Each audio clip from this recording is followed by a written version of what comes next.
arraanta na fayya qabda akka barbaadde taata waan feete dalaydee waan feete dhiifte qabeenyaa fi humna teetiin dagamteeti waa meeqa dalagaa oolta sooshaal miidiyaa kana gubbatti akka rabbiin sirraan jaalanne hunda tahaa oolta yaa kan mobaayila harkaa qabdu mee waan mobaayila keessaa qabdu san deebi'i ilaali waan akkami waan dhokattee kophaa laaltu moo waan namaa wajjis laaltu keessa jira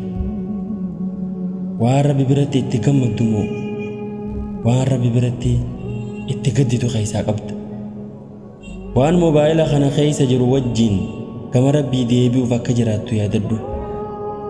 waan mobaayila kana keessatti namarraa dhoyfatte rabbiin akka arku quba qabaadhu waan mobaayila kanaan hojjette hunda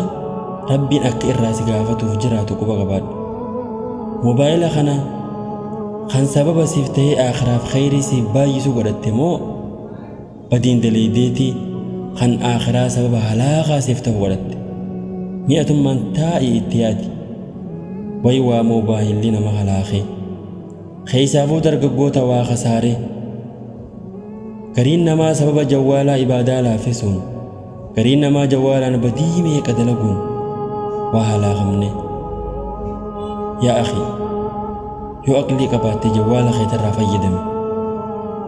jawwaala sirraa fayyadamin yeroo ta'e sirraa gubee sin halaakin